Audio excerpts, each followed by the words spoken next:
Welcome to the recorded version of Navigating Caregiving Challenges with Early-onset Alzheimer's from April 30th, 2019, brought to you by the American Society on Aging and a generous sponsorship from Right at Home. Okay, our presenter today is Diane Darby Beach. Diane is a gerontologist with 28 years experience in public health and elder care. And with that, I'm going to turn the floor over to Diane. Welcome. Thank you. Happy to be here, Steve. And welcome to all of you. Thank you for attending. Today's topic is on early onset Alzheimer's. It looks a lot like later onset Alzheimer's, but it has unique challenges, and so we will be discussing that today. By the end of this session, I want you to really understand what is early onset Alzheimer's. People confuse that with early stage. You can be early onset and early stage, but you can also be early stage and have later onset. So we'll distinguish between the two. I would like you to recognize the unique challenges that people with early onset have, along with their family caregivers. Like I said earlier, a unique set of challenges that we will be discussing. I hope that you will understand the financial and legal issues that face families that are dealing with this. Again, very different animal than later onset in terms of public assistance and programming. And then lastly, I really want to give you a list of resources available to help people with early onset disease and their caregiving families. So what I like to do when I discuss these issues is kind of go through a basic brain anatomy 101 so that it helps you to understand where these plaques and tangles go in terms of Alzheimer's into the brain. The universal symptom is short-term memory loss. So somebody with the disease, whether they have early onset or not, they can tell you maybe perhaps something that happened 30 years ago. Describe a wedding that they went to, a grandchild or a child's graduation, what food was served, what music was played, who was there. But that person cannot tell you what he or she had for breakfast this morning. That's sort of the universal symptom. Now, where the plaques and tangles go after that is up to anybody. I don't have, a looking glass to be able to predict that. Every single person is different. So let's talk about the brain and where these plaques and tangles go. The first part of the brain, as you can see from the slide here, is the cerebrum. It fills up most of your skull. It's involved in remembering, problem solving, thinking, and feeling. It also controls movement. The next part of the brain is the cerebellum. That sits at the back of your head, under the cerebrum. It controls coordination and balance. And lastly, perhaps the most important part of our brain is brain stem. It sits beneath your cerebrum in front of your cerebellum. It connects the brain to the spinal cord, and so it controls all of our automatic functions like digestion, breathing, heart rate, and blood pressure. When we look at the different parts of the brain, again, depending on where the plaques and tangles go, people will have different symptoms. So if they're affecting the right side of the brain, that's the part of the brain that alerts us to novelty, things that are new, helps us kind of understand the big picture, the macro world, if you would. Music, art, visual and spatial capabilities. It's also in charge of our emotions and our intuitive responses. As such, it helps us maintain relationships. So if the plaques and tangles are going into that part of the brain, those are some of the issues that will be confronted. If they go into the left side of the brain, that's the part of the brain that keeps us aware of time, sequence, and order. It's in charge of our auditory and receptive and verbal expressive strengths. Left brain people specialize in words, logic, analytical thinking, and then helping us understand boundaries, knowing what's right, what's wrong. So again, if the plaques and tangles go into that part of the brain, especially this boundary thing, that affects our filters. That's what helps us know what's inappropriate to say, what's appropriate, what's okay, what's not, what's right, what's wrong. So if that part of the brain is impacted, then we'll see symptoms that result in that. Okay, so this next slide is about dementia, and I always want to distinguish for people what is the difference between dementia and Alzheimer's disease. The words are used interchangeably all the time across media, across different periodicals, news, etc., and people get confused, wondering, are they the same thing? So here's how I explain it. If you were to take kind of a umbrella, let's say, and the umbrella was fruit, and under that umbrella there are several types of fruit, right?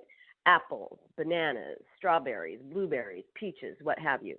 In the same vein, if I take the umbrella dementia, just like there are several types of fruit under the umbrella fruit, there are several types of dementia under the umbrella dementia. So there's vascular dementia. Somebody's had a stroke or a series of smaller strokes, what we call TIAs, frontal temporal lobe dementia, Parkinson's-related dementia, Lewy body dementia, and then Alzheimer's disease. So just like peaches, right, are one type of fruit in that description, Alzheimer's disease is just one type of dementia under that umbrella. But you hear about it more often because it is the most common form of dementia, only followed by vascular dementia. Alzheimer's disease was discovered in the early 1900s by a physician in Germany by the name of Alois Alzheimer. He was a psychiatrist who worked in a psychiatric unit, and a woman who was 55 at that time and considered elderly was admitted and didn't fit any of the symptomology, couldn't make a diagnosis. And about 3 years later, she died, and they did an autopsy, and what they found were these plaques and tangles in the brain that they had never seen before. And so, of course, the term was coined Alzheimer's disease. It's been around, like I said, since 1905. Many people in our country we haven't been hearing about it maybe in the last 30 years, 35 years. But I remember, and maybe some of you do too, early on, many, many years ago, before we knew about this, and people would start losing their memory or, losing judgment, not making sense. We called them senile, right, or crazy. I had an aunt who definitely, I'm most sure that she had Alzheimer's disease. We just didn't know what it was. And I remember all the adults, all the family members saying how Auntie was crazy. Auntie was senile, and she most likely had Alzheimer's disease. So it's been around. So the important thing to remember about any type of dementia, including Alzheimer's, is it's more than just memory. We tend to think, oh my gosh, we're all forgetting things, right? And we forget things. I mean, how many of you have walked into a room this week and forgot why you walked in the room, right? And retrace your steps and you remember, that's why I went in the kitchen. That's why I went in the office. And you get whatever your task was accomplished. We all do that. How many of you have forgotten where you put your purse, your wallet, your keys? We do it all the time, and eventually we find them. Maybe you're out in the community. This is one of the most common complaints of people is that they'll be out in the grocery store. They'll recognize somebody from their neighborhood, their synagogue, their church, whatever, and they know who they are, and they can't remember their name. Okay, so these are all what we call more like senior moments or minor memory lapses. But with Alzheimer's disease especially, it's more than memory. So it's memory for sure, but it's also language, thought, behavior, personality, and mood. So what are the 10 warning signs? If somebody has 2 or 3 of these, yourself, somebody you work with, somebody you serve, somebody you love, then it's time to get in and get a proper diagnosis. And I'm going to articulate for you what that diagnosis should look like. So number 1, let's go through the warning signs first. Recent memory loss that affects job skills. This is particularly relevant to people with early onset disease. Most likely they're still in a work environment and they start making mistakes. They start having lapses. They start forgetting things. And then the employer notes what's going on, and then things kind of unravel from there. Difficulty performing familiar tasks, all right? Maybe Betty was always a really good cook, but she can't follow a recipe now to save her life because she can't get through 1 to 2 steps at a time. And that's very typical of people with Alzheimer's. Problems with language, finding words. Somebody with the disease may be able to mimic a gesture like a pen, right? They're looking for the pen or pencil, but the word doesn't follow. Or it's a gibberish word that makes, it's nonsensical. Loss of initiative. This can happen particularly with people with early onset because they, for a while, know that they're having these lapses, right? Why can't I perform that task at work? Why did I forget this? How come I got lost on the way home? So they pull back because they don't want anybody else to know what's going on. So they lose their initiative. They get mildly depressed. Poor or decreased judgment. Somebody with the disease who never gave money away, let's say, to solicitors. Now checks are going out right and left. Right? Receipts are coming in from different charitable organizations that this is so atypical of them. So they lose judgment. Or maybe Sally is going to the beach on a summer day in an outing and she dresses like she's going into a Minnesota snowstorm. She's got a parka and gloves and hat, etc. So decreased judgment.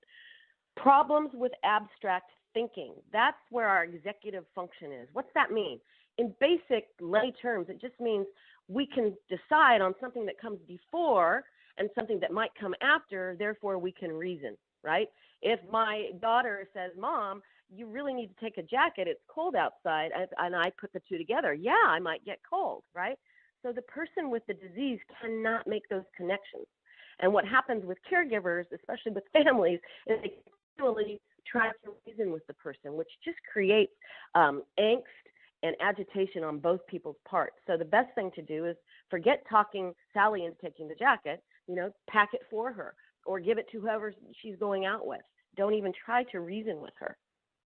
Misplacing things. Again, like I mentioned earlier, you and I misplace things all the time, but we usually find them. Somebody with the disease is going to do something like put something perishable like milk in the cupboard instead of the refrigerator and not even think that that's a mistake. Changes in mood or behavior. Maybe you see somebody who's had a pretty easy personality, easygoing, they can turn combative. They can turn very agitated. Changes in personality. And then disorientation of time and place. Bill walks out the door. He's got early onset. He's still relatively young. He's going to the grocery store to pick up some things for the family. Should be an hour-long outing, and he's gone for 3 hours because he got lost. All of a sudden, it's a blank slate. He didn't recognize the landmarks that were close to his home that would remind him, yes, I need to turn right on this street. It was just gone. So that can be quite scary for people. So let's just talk a little bit, like I said, about what is a proper diagnosis. If somebody has 2 or 3 of these symptoms, they definitely need to be referred to either a neurologist or a geriatrician or a nurse practitioner who specializes in geriatrics because they've had extra training. Typically what happens is the person will go in with their caregiver or by themselves to their PCP, to their primary care doc, and they might do a brief screen, like a mini mental, and say, okay, you got this score, and then they don't get a referral. They have a score that's definitely indicative of memory loss, but instead of being referred, they may be given a prescription and say, come back in 6 months. That is not a diagnosis. So a diagnosis is first, you get a referral, unless you have a PPO, and you just go right to the neurologist or geriatrician. And it's a battery of things. It's not just one single screening tool. So we're going to do a battery of cognitive tests with the person. We are going to spend time talking with the family or close friends who have been around this person who can describe for us changes over time. Then we're going to do blood work because we want to rule out things like metabolic problems, vitamin B12 deficiency, medication interactions. Many of our older folks especially, and even younger ones, see 3-4 different practitioners. And if they're all prescribing things, they're not getting on the horn and talking to each other about what might interact with another drug. All right. And then the metabolic issues, as we change, as we get older, from middle age on, our metabolism changes. So our ability to break down certain medications will change over time and may look like dementia. Nutritional deficiencies, especially vitamin B12. Someone who has a very significant deterioration in vitamin B12 in their body can actually look like they've got dementia. All right, so we've done that. We still haven't seen any results. Now, a CT or an MRI scan should be ordered to detect whether or not there's a brain tumor or there's been a stroke. We still don't have a technology that allows us to see the beta amyloid, right, the plaques and tangles in the brain. So we just have to rule other things out. Lastly, we don't see that. Now, the last thing that should be ordered is what we call a PET scan or a PT scan. That tests for the change of glucose metabolism in the brain. If that test fires up, I wish I could show you a picture of it next time, but in a bright orange, fiery red or orange way, that is indicative of Alzheimer's. Now, that test means nothing in isolation without doing the others first. We have to go through that process of elimination. And then if that last test fires up the way that we predict it would, then that person has Alzheimer's. And we can say that with 95% assuredness. We've gotten much better at that. The only 100% way to know if someone has the disease is at autopsy, because that's the only way that we can see the plaques and tangles in the brain. All right, so like I said, here you see between about 70 and 75% of people who have dementia, it's caused by Alzheimer's disease. 20% of the related disorders, such as vascular, Parkinson's, Lewy body, frontal temporal lobe, and then 10% are the reversible, metabolic problems, medication interaction problems, vitamin B12 deficiency. So what is the prevalence? What does early onset look like? Okay, so this refers to folks who are under the age of 65. People with early onset may be in the early stages, but they could also be in the middle or late stages of the disease. In a study done in 2000, it was determined that 48,000 Americans aged 55 to 64 have some type of cognitive impairment. Two other studies suggest a range of about 200,000 plus to 640,000 Americans have early onset Alzheimer's and other dementias. This is a lot of people. People ask me all the time, why are we seeing so much more of this? Are more people getting it? Are we better at detecting? What is it? And it's both. We are much better at getting education out there, trying to train people, train physicians, the PCPs, on when to refer so that we can get an early diagnosis. The earlier we detect this disease, the better. Now, keep in mind, we don't have any medications or any treatments that will halt the disease, slow it down, anything like that, all right? All we have are symptom-modifying drugs. Those help with cognition. They help with short-term memory. But the efficacy, or what we call usefulness studies, demonstrate that those medications are really the most beneficial in the early stages of the disease. So as the disease progresses, they don't have as much of an impact. So we want to get people early. So yes, we are better at detecting, we're better at educating people on when to get in and get a diagnosis. But there are more people getting the disease, unfortunately.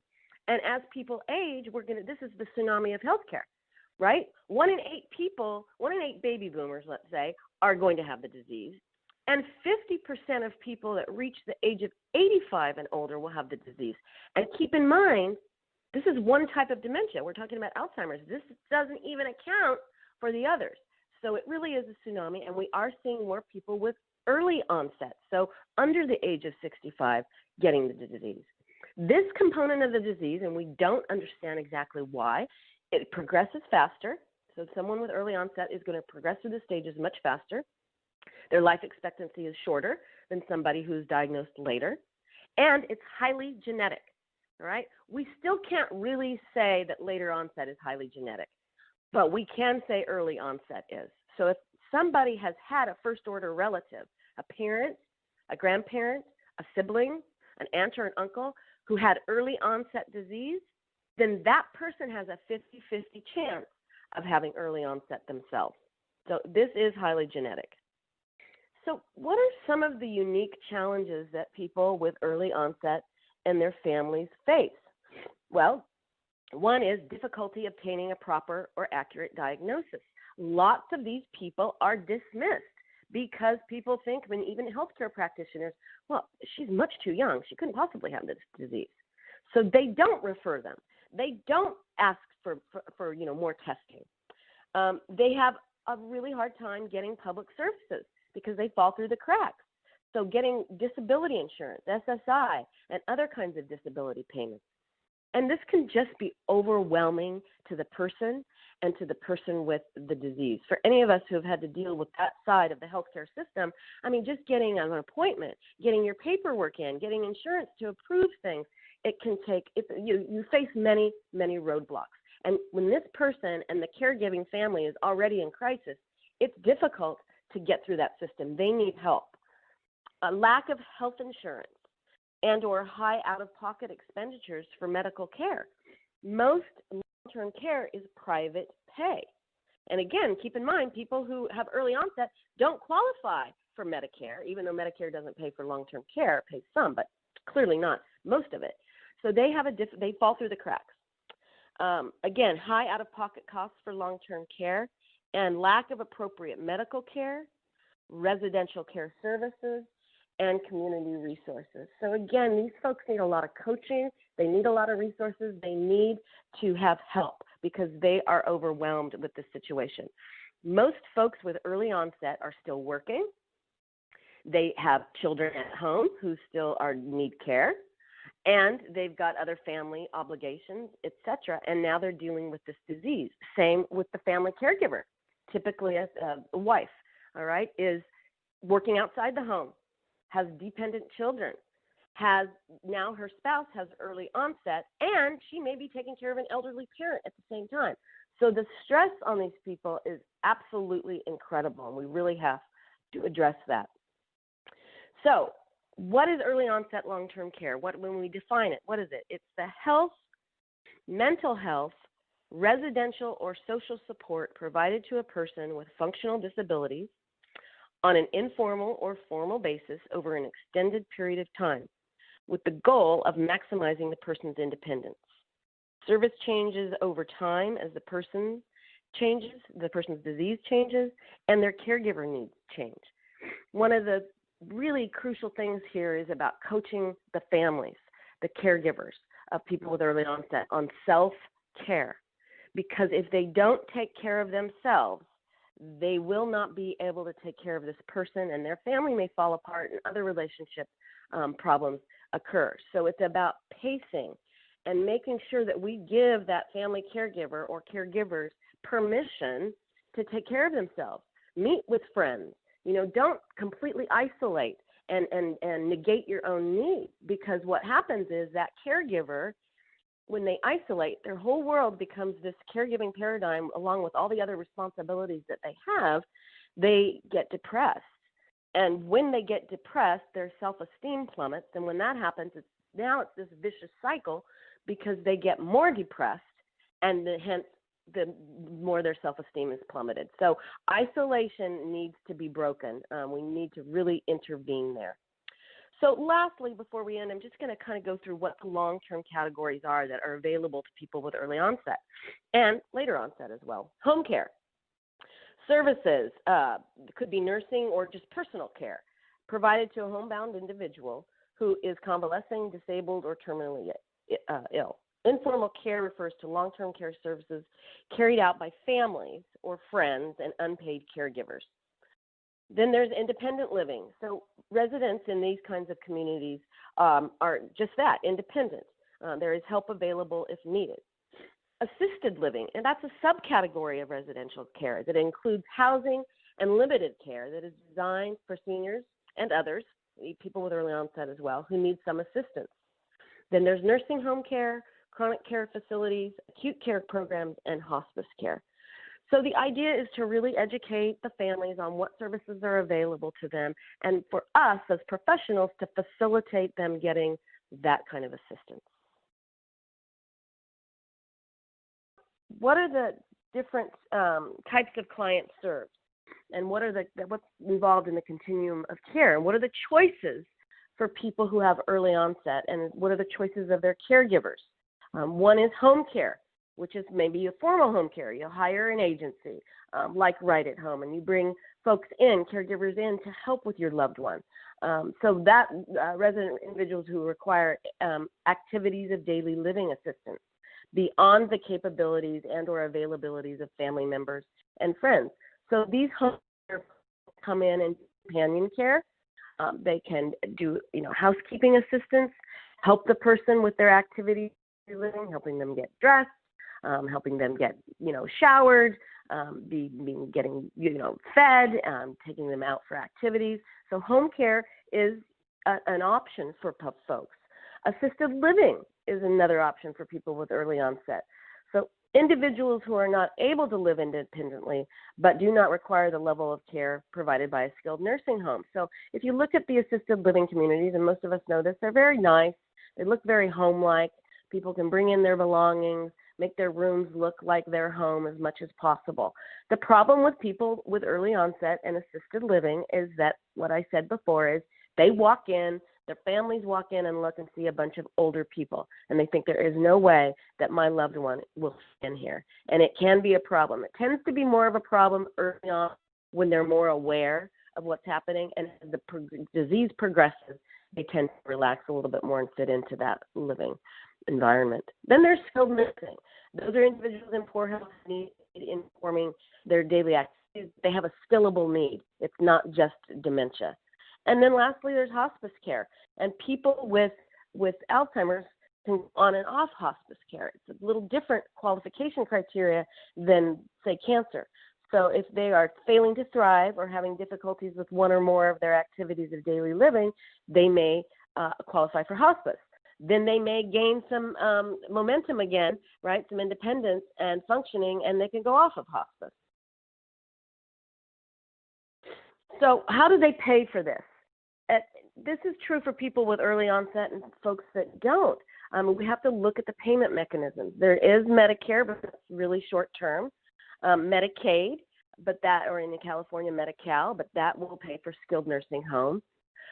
Veterans Affairs, so if someone's a vet, they be provided care and reimbursement by aid and attendance programs. There's private pay, which is the most popular, unfortunately, method of payment for this kind of care.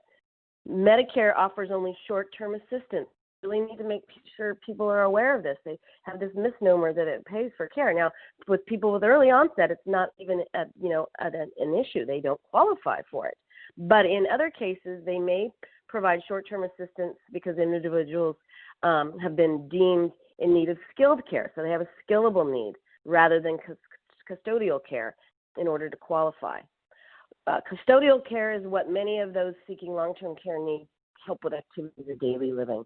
Again, Medicaid covers long-term care for those without other resources to pay for it. So you have to be considered disciplined poor, make an income that would qualify you for that. Generally, spouses are entitled to keep some of the assets afterwards, but they will do a look back. So sometimes that's not an option, and especially is not an option for people with early onset.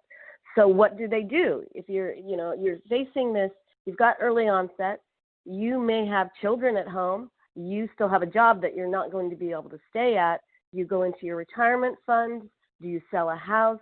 There's all kinds of different complications with this. I had a gentleman in one of the assisted living communities who had early onset. He was only 57, very robust though, physically. So that was the problem, and that is some of the problems with our folks with early onset is physically they're doing just fine, but obviously cognitively they are suffering. So this gentleman, being very robust and wanting to exercise, he owned a construction business, so he did physically manual labor his whole life, and now he's got this disease, and he would just walk the halls and walk the halls and walk the halls. And of course, it was a secured building, so all the windows were locked and front doors, etc. But he got out of a upstairs window that was locked like you can't believe, unlocked it, jumped out, fell down, broke his clavicle, then proceeded to the fence. So it was the whole perimeter was fenced. He scaled that fence, and by the time we found him, he was 3 miles away. So this is another issue, especially with gentlemen, men who have early onset. Their bodies are robust, and that can cause problems. If they're going to be in an assisted living environment, they need to be in a place where they can move. They can get out. They're not going to feel closed in, because if they feel claustrophobic, then we get more problems. So what are the long-term costs, and what can people with early onset expect? Well, nursing home care on average is $110,000 a year. Assisted living can be anywhere between $70,000 and $80,000 a year. Again, in California, much more expensive. Then there are small residential care facilities, which we call board and cares, that can provide assistance. But there's not as much activity, and it may not be as appropriate for people with early onset. Okay, so how do we reduce the problems confronted by people that get this disease so early? We need to increase awareness among our professionals in terms of not just kind of putting them aside and assuming that there's no way this person could have dementia. They're too young. We need to be aware, and we need to provide that training. We really need to get the training out to our primary care physicians. They're the kind of the first level. That's where people come, and they need to know how to triage and identify what's going on with this person. Raise awareness of early onset among employers and human resources personnel, so employee assistance programs. We can see the cost to organizations with, absenteeism, lack of productivity, but we also need to provide these people support, meet them where they're at, identify what they can still do, and perhaps they can still stay at their job at a reduced level. Provide information about possible work accommodations, again, for people with early onset. So maybe we reduce their hours. Maybe we reduce the job responsibilities for that person. Identifying what they can still do. And that's what we do at Right at Home with our Dementia Care, our cognitive support program, is we want to meet people where they're at. And instead of focusing on what they can no longer do, we want to focus on what they can do. And we need to understand that and make employers aware of that this person may be able to still stay here at a reduced level. Let's look at that. Develop and disseminate accurate and easily accessible information about SSDI, SSI, and other disability sources, because they do qualify for those, and they may very well qualify for those, even family leave. All right, there are different programs to give them information about. And then provide these folks with applications if needed. The bureaucracy of working through these systems can be so complicated, and you take somebody, especially with early onset Alzheimer's and their caregivers, it's really difficult for them. I mean, think about the caregiving spouse. She or he is probably still working. They probably still have a child at home. They've got all these other responsibilities. Now the task of filling out applications and getting approvals and getting through the system can be daunting, and we really need to provide them that assistance. So let's look at some case studies. I always find these very interesting, and I got these actually from the Alzheimer's Association with their permission. Deborah was a physical education teacher in Maine. She was a marathon runner, bicyclist, and downhill skier. She was diagnosed with Alzheimer's at the age of 49. Her husband took care of her for many years, and she's now in a residential care community. She can no longer walk. She does not recognize her husband or her children. But this is just devastating. I mean, the disease is devastating anyway, but when we look at somebody like this and we put it in a real, light, this is a real person. This is a person who is highly functioning, active, physically active, cognitively active, and now she's got this disease, and now she's to the point she does not recognize her own family. And that's devastating, and it's also devastating for the kids. I did a study, my dissertation study was on the impact of caregiving and Alzheimer's disease on teens and preteens, and believe me, it makes an impact on them. Okay, another case study. Tracy was a nurse technician for the ICU at a local hospital. She was diagnosed with Alzheimer's at the age of 38. From the onset of symptoms, she kept a diary and wrote a book. She currently lives at home with her husband and 11-year-old son. So again, think about the son and how he's impacted by that and what's happening in his life. It takes a toll. And these kids, these teens and preteens are not just kind of bystanders. They're actively involved in the caregiving, and we increasingly need to be helping them because they may be in charge from the time they get home from school until dad or mom gets home from work, and they're on. And they're doing the activities of daily living. They're not just watching mom or dad take care of somebody else. So I always love to listen to what people are saying. And here's some quotes from people who have the disease and are still aware. It's amazing. And I see a lot of these people, and I have them at conferences, people who have early onset who are still pretty capable, and they'll get up and tell their story. And it's so impactful to realize what's happening. So here are some quotes. By the time I was given a diagnosis, I had several years of failing at my job, was forced to retire, and became penniless. Had I had a diagnosis, my employer would have been legally bound to give me a lesser job. Again, so that goes back to educating the physicians. When should they triage? They need to be on the lookout. Even though this person is younger, does not make them immune to developing the disease. Another quote, no one understood my symptoms. Many MRIs. I was always confused, but no one understood. Again, people look at people with early onset, people who are younger, and think they couldn't possibly have this disease, right? So they don't understand. Another one, after going to 3 different neurologists, I went to a university medical center and got help. All of the doctors thought I was too young to have brain disease. Again, this misconception that people that are younger couldn't possibly have the disease. Once our insurance company became aware of the diagnosis, they increased our premiums by 60%. Now we pay $1,000, $7 a month for a family of 4. So there is that also. People are afraid to actually have a diagnosis and have that affect costs. Stigma. So there is a stigma with this disease, whether you're older or younger, but it's especially true when it's younger because people don't understand and they think, well, what is happening? Because of the individual's age, the diagnosis may be questioned and or dismissed by others. That's classic. It's just dismissed.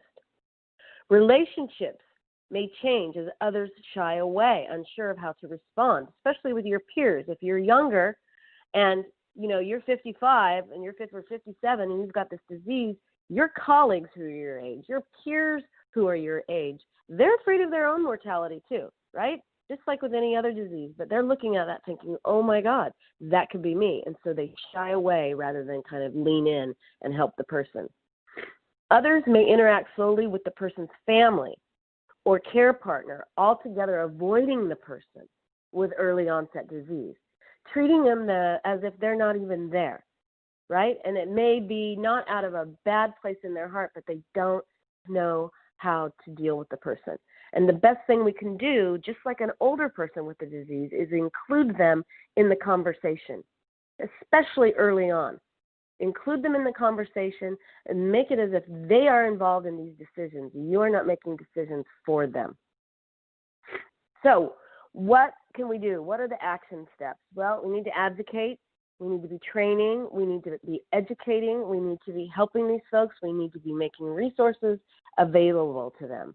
We need to advance research. And we can be talking to people who have early onset about participating in research and even their caregivers participating in research. Sometimes when they're younger, they're more motivated to do that. Become a leader in this. Know as much as you can and talk about it. We have to, when we do these conferences now, we always have a component on early onset, and I try to always have a panel so people can actually hear their voices, understand and have empathy for what they're experiencing, because they're still at the point where they're processing, and they're having moments where they're not clear, but they're having a lot of moments where they are clear, and that is the most scary juncture. And just imagine it for yourself. You've got this disease. You're younger. You can still function, but you know what's coming. And that is very, very scary. We want to be raising funds, getting funds from NIH, getting private donors, formulating foundations. I'm talking to people all the time in home cares and assisted livings. Yes, you're for profit, but form a nonprofit arm. Get grants. Let's provide services to people who can't afford it through these funds. Let's provide scholarships to people who can't afford it. It breaks my heart when a family comes to me, especially with this early onset situation, and they're caught between a rock and a hard place. They don't qualify for services. They don't have the money to pay it out of pocket. Volunteer. You can become an early stage and early onset advisor. If you're in organizations, I really encourage you to have support groups that are specifically tailored to people who have early onset and their caregivers. Let them tell their story. It's just so powerful. Advocate with legislators. We need to be writing letters. We need to be going to Sacramento. We need to be going to Washington. We need to make sure that we increasingly get funding. When we decreased the major killers in our society, which were heart disease and cancer and AIDS, it's because we had the governmental mandates that said, all right, NIH, you have to put this amount of money into these diseases, into the research and treatment. In the meantime, Alzheimer's was getting pennies, and early onset was even getting less than that. So now there are more mandates, and NIH is now mandated to provide more money for the treatment and research in this disease. And then educate the public about the impact of the disease, and also educate employers. If they don't start making amends and start sort of making accommodations, they're going to lose money and productivity. They're going to lose morale. So we want to really educate people and then provide input about programs. So for more information, you can always go to Right at Home. You can see the website here. There's the Alzheimer's Association, a great source of information. In terms of legal financial issues, you can go to the National Academy of Elder Law Attorneys. So there are resources out there for these folks with early onset, but it is a very challenging component of the disease. These families face different challenges. They've got children at home. They're working outside the home. They may even be taking care of a parent, and now their spouse is younger, has early onset. So it's quite challenging. We need to provide counseling and support for these folks, and also just get them the resources that they need. All right. I'm sorry about the technological little difficulties. I hope most of it was understandable. Again, you can get these slides by just going to the resource link and getting that. And so, Steve, I'll turn it back to you. Okay, sounds good. Thanks very much, Diane. It is time for the Q&A portion of today's webinar, everyone, so send in your questions. And Diane, let's get to it right here. First question for you. It seems to me that people used to develop Alzheimer's in their 60s or later. Why are people now developing the disease while they are much younger? You know, we don't have the answer to that question, and we're looking into it. There's so much research on, environment and nutrition, exercise, social stimulation, but all of this research, unfortunately, at this point is correlational. So we can establish a relationship between these things. We cannot establish causation. However, I will tell you, in the correlational research, we're seeing people that exercise more have a reduced risk. You're getting more blood to your brain. Really important. If you can do one single thing, especially with early onset, to prevent or to start to minimize or slow down the symptoms, it is to get out and exercise. Go for a walk. If you like to jog and go for a run, go for a run. I had a guy who had early onset and was a big cyclist, and he could still cycle. He still had, the capability of doing that. So we encouraged him to do that. Okay, thank you. Next question. Are you aware of any programs for children impacted by early onset Alzheimer's in their parents, or do you have any tips on that front? Really good question. And again, like I said, this was my bailiwick. This was my dissertation topic 20 years ago, and nobody was looking into what was happening to kids. The Alzheimer's Association does have programs. A lot of these programs, because these kids are so, technologically, enhanced, and we provide online support groups. You can go to a website at the Alzheimer's Association. You can go to rightathome.net. There are resources there. There are books. There are, handouts. You can go to my website, helpmewithmyparent.com, and get those. The resources are there. It is harder to reach the kids. I'll tell you, when I was doing my dissertation study, the school counselors didn't even know which kids were impacted by this, because they stay very quiet. So we have, they have to have an advocate for them, a family member, somebody, and go out there and get those resources. They are there.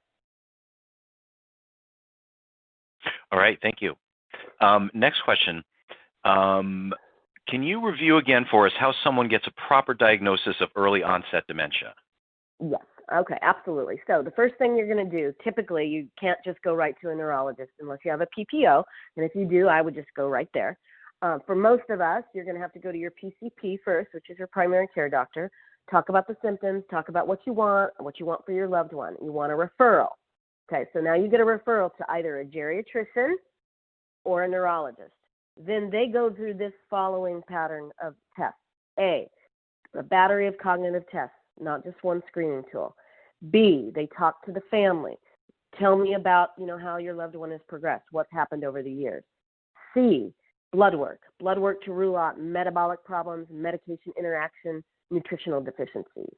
Next, either a PT or an MRI or a CT scan to look and see if there is a tumor or if there's been a stroke, which would indicate vascular dementia. Lastly, PT scan. PT scan does tests for the change of glucose metabolism in the brain, indicative of Alzheimer's. That is how you do it. The only 100% way to have an accurate diagnosis of Alzheimer's, especially in the case of early onset, is at autopsy. That's the only 100% way. But if we do this proper process of elimination that I previously described, we can say with 98% assuredness the person has the disease. Okay, thank you.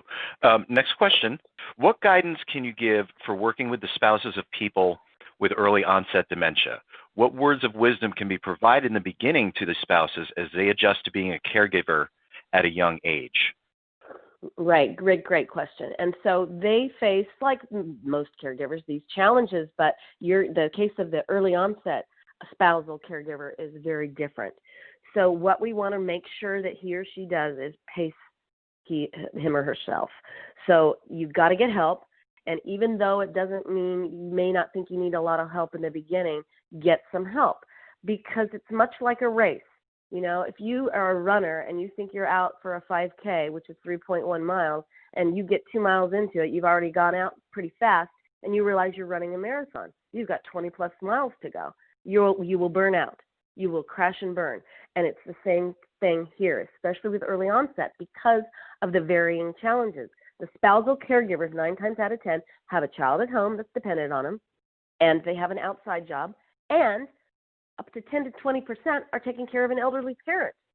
So they have to have help, and they have to realize that it's okay to ask for help, even from their kids. Because, you know, with the teens and the preteens affected by this, it's not all negative. My results from my dissertation showed that a lot of positivity came out of that. These kids had a lot more empathy for people, especially older adults. They were more selective about their friends. They weren't going to bring somebody over who was not going to understand or make fun of them. They got closer to their siblings. So don't be afraid to ask for help. Accept help when it's given, and realize you've got to pace yourself. Okay, and so this next question kind of dovetails into what you were just saying a moment ago about the results of your study. So can you talk a little bit about the results of your study? How are the teens being affected? Do they have more frustration? Are they maturing earlier? Or do they have more empathy? Can you talk about that a little bit?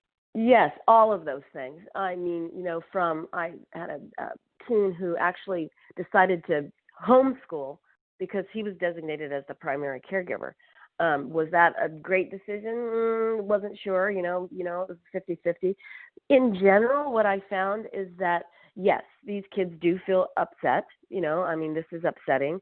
They're torn between wanting to help their parent and being angry that this has happened to them.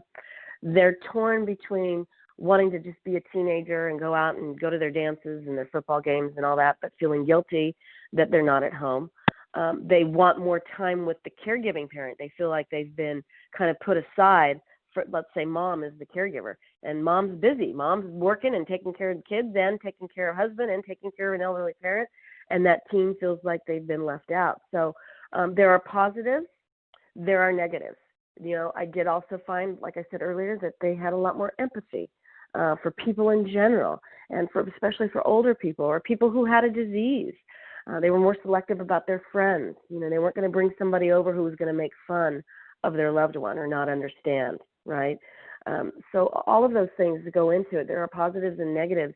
I think that the ideal is to make sure, and what I've recommended before to parents in this situation is, you know, don't cut your kid out completely. You know, make sure you're carving out some time just for him or her. You know, we have movie night, or I take you out for ice cream, or whatever it is. It's apart from the caregiving situation. It's apart from mom or dad who has the disease. So they're still getting that one-on-one. And yet you still have to balance, as the spousal caregiver, your life. You know, you have to take care of you too. And that means it's okay to ask the teen for help, not to overwhelm them, but it's okay to ask them. And actually they will benefit from it in the end. Okay, thank you. Next question. Do the symptoms or stages of the disease advance at the same rate or more quickly with a diagnosis of early onset? They progress more quickly. We don't know why, but they manifest with the same symptoms, right? It's the short-term memory, it's the other stuff going on, the personality and all that.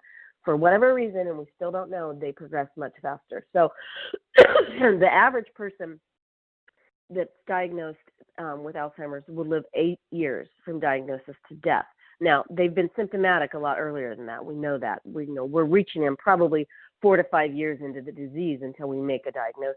In early onset, once we diagnose them, we're looking at 4 or 5 years maybe of diagnosis to death. Okay. Thank you. Next question. Who can provide help to families to intervene with employers to raise awareness and try to put interventions in place so they can remain employed? So, I don't suggest getting an attorney involved because that's just, people just get really scared and put up the walls. You can get ombudsman types of people. There are different advocates from the Alzheimer's Association.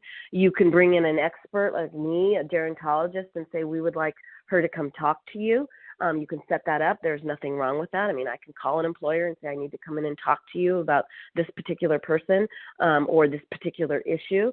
I think, again, it's a matter of educating the employers, the employee assistance programs, and the human resources people. They're the ones you want to go to in the organizations, because there are things that can be worked out. It's not an all or nothing. Just because there's a diagnosis made doesn't mean the person can't function at all. I mean, they're going to get to that point, but they're not there yet. So if we can really educate, get in, talk to, I would come in as a representative, for example, of a family, of an individual, and say, what can we do to work this out? How can we accommodate him and make sure that, the job's getting done? Okay. What are your thoughts about the current medications on the market and the possibility of newer medications that may help? Well, like I said earlier, we haven't had a new, approved med since 2005. So what is available right now is they are symptom-modifying drugs. They do absolutely nothing to slow down the progression of the disease or halt the disease, but they will help with short-term memory. They will help with cognition. Most of the efficacy studies, that means like the usefulness studies, of these drugs shows that they're really they're the most useful in the very beginning of the disease. They don't do much later on. So, that's why we really advocate for early diagnosis. If you see something, say something, because if we can get them on some of these meds, they do help, but they're really good in the first stages of the disease. Later on, they're not going to do much. They're not going to do much. And we're looking to find things. I mean, there's, a lot of research going on, a lot of good minds working on this. We're going to get there. It's just taken a while. The brain is so magnificently tricky. Okay. What about a situation with people who really need long-term care but can't afford it or don't have any family or friends who can take care of them with any knowledge of early-onset Alzheimer's, who can tell there's a problem? Who will decide that person needs some specialized care? This is such a complicated question, and I just, I've seen so many families where, I don't know what to do. They don't have long-term care. They don't have the money for long-term care, and they may make too much money to qualify. They're still not making money, but they can't qualify for Medicaid because they are making too much. It doesn't take much to disqualify you from Medi-Cal or Medicaid. So these people are really caught between a rock and a hard place. And usually what happens is their symptoms, something will happen, and they end up in the ER room, right? And they don't have insurance, but in the ER, they will be qualified. They will do a Medicaid qualification right away. And then the person will probably go to skilled when they may not need skilled, but that's what Medicaid pays for. Okay. Earlier you were talking about early stage services, and this next question is about that. Is there a lack of early stage services because persons with the disease aren't accessing these services or know that they exist, or is it just due to lack of funding? Okay, so are you talking about early stage or early onset services? That's, early stage means where they're at in the progression of the disease. Early onset is this age, that they're younger. Are we talking about early onset services? The question says early stage. Okay, so there's a lot in early stage right now. The Alzheimer's Association is doing a lot. Right at Home is doing a lot. This cognitive support program that we have is supporting people in early stage. And again, it's finding out where they are and what they're still able to do and constructing an environment, whether they're at home or they're in assisted living, or skilled, that they are still able to do the activities that they loved doing, enjoyed doing, maybe at a different level. Maybe the activity is modified according to where they're at in the disease, but meeting them where they're at and trying to create an environment where they're still able to function doing things that bring them joy, and quality of life.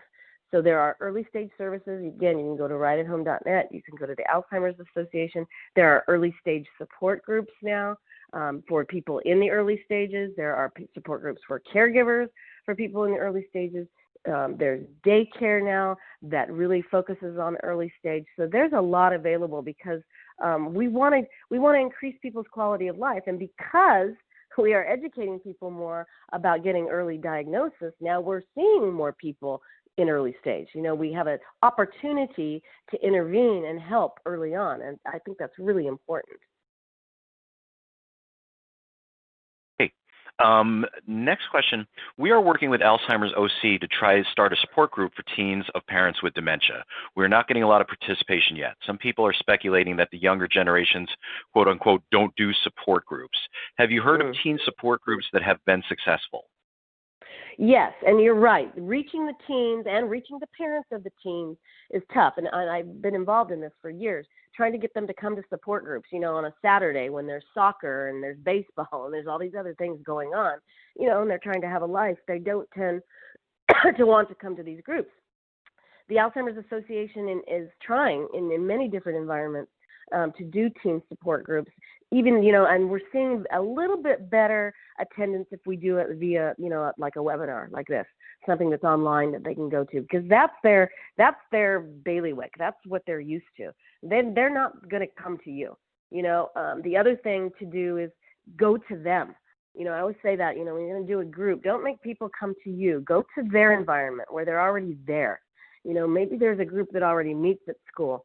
And that you can tap into. But the hard thing about that, and I've run against this roadblock, is that because they're under 18, there's all the privacy issues around that and in the school environment. So you kind of have it apart from that environment, and yet that's really the place to get them. So it's a challenge. I think the more successful interventions now are being done, online, electronically. I think that's where I would go with the teens. Okay. Well, Diane, unfortunately, we've reached the end of our hour here, and it's time for us to wrap up, but I want to thank you for joining us today for this presentation. Thank you so much. Thank you, and I'm